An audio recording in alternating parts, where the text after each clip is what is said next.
మరో breaking news చూస్తున్నాం. అధికారంలోకి వచ్చిన తర్వాత ట్రంప్ అనేక సంచలన నిర్ణయాలు తీసుకుంటూనే ఉన్నారు. అవి కూడా మనం చూస్తూనే ఉన్నాం. ఈ నేపథ్యంలోనే ప్రపంచానికి 2.0ను చూపిస్తామని కూడా ట్రంప్ చెప్తున్న పరిస్థితి కనిపిస్తుంది. విశ్వరూపాన్ని ఈరోజు ట్రంప్ బయటపెడుతున్నారు. కొలరాడోలో జరిగిన ఉగ్రదాడిపై ఆయన సీరియస్ అయ్యారు. 12 దేశాల పౌరులకు కూడా అమెరికాలోకి నో ఎంట్రీ బోర్డు పెట్టేశారు. యమన్, సోమాలియా, హైతీ, లిబియా సహా మరికొన్ని దేశాలపై ఆయన నిషేధం విధింపునైతే విధించారు. అమెరికాను కాపాడుకుంటామని కూడా ఆయన క్లారిటీ ఇవ్వడం జరిగింది. రెండోసారి అధికారంలోకి వచ్చిన తర్వాత డొనాల్డ్ ట్రంప్ తన విశ్వరూపాన్ని చూపిస్తున్నారని ఇక్కడ మనం చూడొచ్చు. ట్రంప్ నిర్ణయాలు ఎంత కఠినంగా ఉంటాయో ప్రపంచానికి అర్థమయ్యేలా చేస్తున్నారు ట్రంప్. తాజాగా డొనాల్డ్ ట్రంప్ 12 దేశాల పౌరులపై నిషేధాన్ని విధించారు. ఈ 12 దేశాల పౌరులకు అమెరికాలోకి ఇక నో ఎంట్రీ అని అంటున్నారు. బుధవారం దీనికి సంబంధించిన ఉత్తర్వులపై ఆయన సంతకం కూడా చేశారు. 2 రోజుల క్రితం కొలరాడోలో యూదులపైన బాటిల్ బాంబు దాడిని డొనాల్డ్ ట్రంప్ తీవ్రంగా తీసుకున్నారు. అసలు ఆ రోజు ఏం జరిగిందో ఒకసారి విజువల్లో చూసే ప్రయత్నం చేద్దాం. Stay.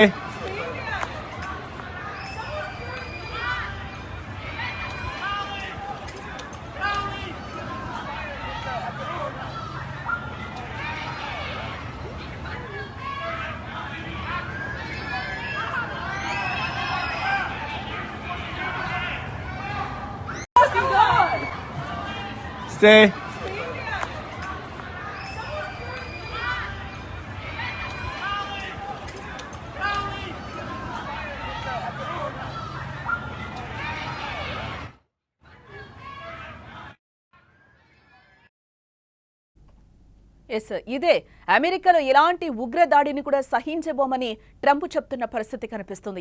కొలరాడోలో ఏదైతే బాంబుల్ బాటిల్ పేలిందో దాన్ని మేము సహించబోము, ఎటువంటి ఉగ్రదాడిని కూడా ఉపేక్షించము, మా అమెరికాని మేము కాపాడుకుంటామని కూడా ట్రంప్ చెప్తున్న పరిస్థితి కనిపిస్తుంది. ఈ 12 దేశాల పౌరులతో అమెరికాకు ముప్పు ఉందని బాహాటంగానే చెప్పారు ట్రంప్. ఈ నిషేధం విధించిన దేశాల్లో Afghanistan, Iran, Yemen, Myanmar, Chad, Congo, Equatorial Guinea, Eritrea, Haiti, Libya, Somalia, Sudan దేశాలు ఉన్నట్లుగా తెలుస్తోంది. Burundi, Cuba, Laos, Sierra Leone, Togo, Turkmenistan, Venezuela దేశాలపైన కూడా పాక్షిక నిషేధాన్ని విధించడం జరిగింది. వచ్చే సోమవారం నుంచి కూడా ఈ ఉత్తర్వులు అమల్లోకి వస్తాయని కూడా అంటున్నారు. సరైన పత్రాలు లేని విదేశీ పౌరుల వల్ల అమెరికాకు ప్రమాదం ఉందని, 2017లో యూరప్లో జరిగిన విధంగా అమెరికాలో ఎలాంటి ఉగ్రదాడి జరగనివ్వబోమని కూడా ట్రంప్ చెప్తున్నారు. సురక్షితం కాని దేశాల నుంచి వలసలను అనుమతించబోలేమని కూడా ఆయన చెప్తున్నారు. అయితే ట్రంప్ ఉత్తర్వులపై ఆయా దేశాల నుంచి తీవ్రమైన ఆగ్రహం కూడా వ్యక్తమవుతున్న పరిస్థితి కనిపిస్తోంది. వెనుజువేలా ఈ నిర్ణయం పైన తీవ్రంగానే స్పందించిందని చెప్పుకోవచ్చు. అమెరికాలో ఉండటం తమ వెనుజులా దేశస్తులకే కాదు, ఇతర దేశస్తులందరికీ ప్రమాదమే అని కూడా వ్యాఖ్యానించింది. ఆయన హార్వర్డ్ యూనివర్సిటీలో విదేశీయులకు కూడా నో ఎంట్రీ అని చెప్పి కూడా ట్రంప్ చెప్తున్న సిచ్యువేషన్ అయితే కనిపిస్తుంది. సంచలనాత్మక నిర్ణయాలైతే ట్రంప్ అధికారంలోకి వచ్చిన తర్వాత తీసుకుంటున్నారు. ఆ సంచలనాత్మక నిర్ణయాలు కూడా ఎలాంటివి, ఎలా ఉన్నాయనేది కూడా మనం చూస్తూనే ఉన్నాం. టారిఫ్ల వారు కూడా ఏ విధంగా జరిగిందో మనం చూసాం. అందులో భాగంగానే ఏదైతే బాటిల్ బాంబ్తో దాడి చేయాలని అనుకున్నారో ఇట్లాంటివి కూడా మేము సహించమని కూడా ఆయన బాహండంగానే చెప్తున్నారు. ఇలాంటి వాళ్ళకి మేము దేశంలోకి ఎంట్రీ కూడా పెట్టమని కూడా చెప్తున్న పరిస్థితి కనిపిస్తుంది. ఈ నేపథ్యంలోనే అసలు వైట్ హౌస్ దగ్గర ట్రంప్ ఏం మాట్లాడారో ఒకసారి వినే ప్రయత్నం అయితే చేద్దాం. The recent terror attack in Boulder, Colorado has underscored the extreme dangers posed to our country by the entry of foreign nationals who are not properly vetted, as well as those who come here as temporary visitors and overstay their visas. We don't want them. In the 21st century, we've seen one terror attack after another carried out by foreign visa overstayers from dangerous places all over the world. And thanks to Biden's open door policies, today there are millions and millions of these illegals who should not be in our country. In my first term, my powerful travel restrictions were one of our most successful policies, and they were a key part of preventing major foreign terror attacks on American soil. We will not let what happened in Europe happen to America.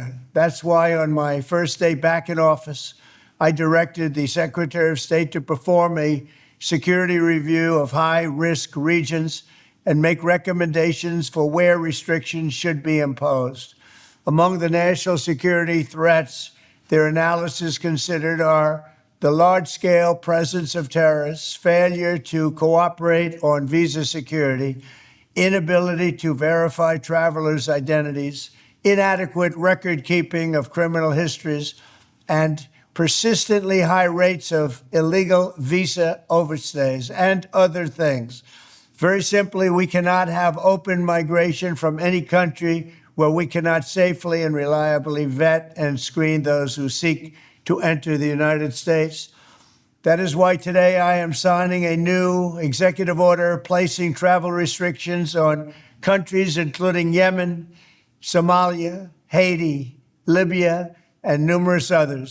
The strength of the restrictions we're applying depends on the severity of the threat posed. The list is subject to revision based on whether material improvements are made, and likewise, new countries can be added as threats emerge around the world.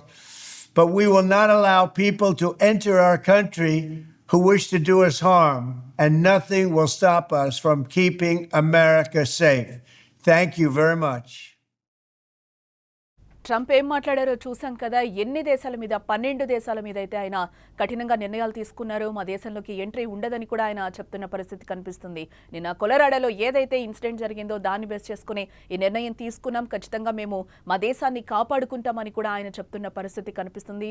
2.20 కఠినంగా చూస్తానని కూడా ఆయన చెప్తున్న పరిస్థితి కనిపిస్తుంది. ఇదంతా కూడా మా దేశాన్ని కాపాడుకోవడానికే మేము చేస్తున్నాం, అమెరికా జాతీయ భద్రత కోసమే మేము చేస్తున్నామని కూడా ఆయన క్లియర్గా చెప్తున్న పరిస్థితి అయితే కనిపిస్తోంది. ఈ నేపథ్యంలోనే ఆయన ఎలాంటి అధికారంలోకి వచ్చిన తర్వాత కూడా ఎలాంటి నిర్ణయాలు తీసుకున్నారో, ఎలాంటి సంచలనాత్మక నిర్ణయాలు తీసుకున్నారో కూడా మనం చూస్తూనే ఉన్నాం. ఇల్లీగల్ వీసాస్ను కూడా మేము అనుమతించబోమని కూడా చెప్తున్నారు. వీసా ఎప్పుడైనా కూడా పర్ఫెక్ట్గా ఉంటేనే మా దేశంలో ఉండడానికి అనుమతి అని కూడా ఆయన చెప్పిన సందర్భాలు చూసాం. అలాగే టారిఫ్ వారు గురించి కూడా విన్నాం. ఇలాంటివన్నీ కూడా ఆయన సంచలనాత్మక నిర్ణయాలు తీసుకుంటున్న పరిస్థితి కనిపిస్తుంది. కొన్ని యూనివర్సిటీస్కి కూడా అనుమతి లేదు అని కూడా ఆయన చెప్తున్న పరిస్థితి కనిపిస్తుంది విదేశీయులకు. ఇంకా ఎలాంటి నిర్ణయాలు తీసుకుంటారో ట్రంప్ చూడాల్సిన అవసరం ఉంది. మరిన్ని అప్డేట్స్ కోసం చూస్తూనే ఉండండి సుమన్ టీవీ.